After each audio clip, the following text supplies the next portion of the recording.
Méditons avec la communauté des disciples du Christ vivant en ce mardi 26 décembre 2023, mardi de l'octave de Noël. Évangile de Jésus-Christ selon saint Matthieu, au chapitre 10, versets 17 à 22. En ce temps-là, Jésus disait à ses disciples: « Méfiez-vous des hommes, ils vous livreront aux tribunaux et vous flagelleront dans leurs synagogues. Vous serez conduits devant des gouverneurs et des rois à cause de moi.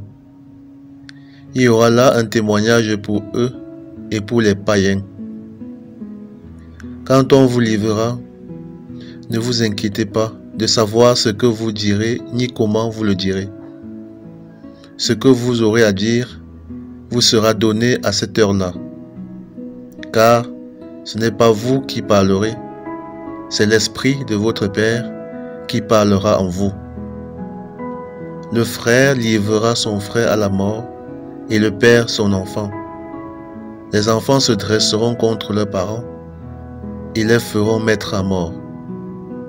Vous serez détestés de tous à cause de moi. Vous serez détestés de tous à cause de mon nom. Mais celui qui aura persévéré jusqu'à la fin, celui-là sera sauvé. » Acclamons la parole de Dieu. Méditation. Frères et sœurs en Christ, que la grâce de notre Seigneur Jésus-Christ abonde dans la vie de chacun d'entre nous en ce temps de Noël. Temps de fête, temps de joie, mais aussi temps de tribulation, de peine, pour beaucoup qui passent par des moments difficiles. Que la joie de Noël console les cœurs de ceux qui souffrent. Ce matin, après nous avoir donné la joie et avoir expérimenté la venue de l'enfant Jésus dans le monde, le texte que l'Église nous propose à méditer nous parle des persécutions liées à notre foi, des souffrances que nous aurons à endurer de la part des proches, parfois à cause de notre foi. En tant que chrétiens, nous allons à contre-courant. Nous sommes des adversaires de la pensée du monde. Et donc tôt ou tard, et même tout le temps, nous faisons face au vent contraire, aux persécutions de ceux et celles qui pensent que nous avons pris le mauvais chemin en suivant Jésus. Beaucoup nous harcèlent de conseils, d'autres s'éloignent de nous, d'autres nous calomnient et rient de nous, de notre situation présente, qui n'est peut-être pas reluisante, mais dont le responsable selon eux, c'est Dieu. Beaucoup vont jusqu'à nous menacer, d'autres nous persécutent. Ça peut être nos propres familiers, nos époux, épouses, frères et sœurs, parents, etc. Face à ces menaces, nous pouvons être tentés d'abandonner. Nous pouvons être tentés de nous laisser convaincre par eux ou de faire des compromis avec notre foi. Par exemple, une jeune fille qui veut demeurer dans l'abstinence jusqu'au mariage peut être traitée de naïve. Ou alors quelqu'un qui ne veut pas corrompre pour avoir du travail, on le traitera d'idiot.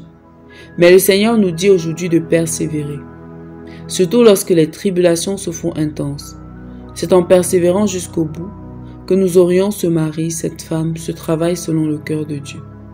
C'est en demeurant fidèles à Dieu dans les moments difficiles que nous fortifierons notre foi et pourrons en sortir vainqueurs.